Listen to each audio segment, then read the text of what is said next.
আসসালামু আলাইকুম everyone, welcome to my channel foodie by Ayesha. আজকে আমরা যাব মিরপুরে।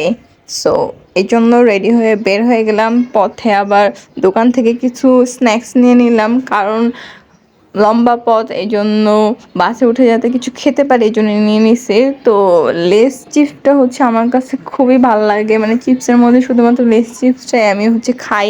এছাড়া তেমন একটা চিপস আমার পছন্দ না। সো লেস চিপস প্লাস কিছু ড্রিঙ্কস নিয়ে নিলাম।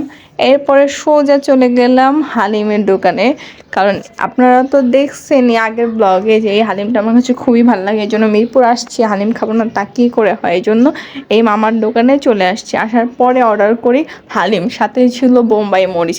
বোম্বাই মরিচের গ্রানটা এত তীব্র ছিল এবং ঝালও ছিল খুবই, এবং গরম গরম খাচ্ছিলাম এর জন্য ঝাল মনে হয় দ্বিগুণ বেড়ে যাচ্ছিল, কিন্তু অনেক মজা ছিল। ট্রাস্ট মি, আপনারা ট্রাই করলে বুঝতে পারবেন এই হালিমটা কতটা মজা। এরপরে আমরা অর্ডার করি 1 প্লেট ফুচকা। ফুচকাটাও মোটামুটি আমার কাছে অনেক ভালো লাগছে।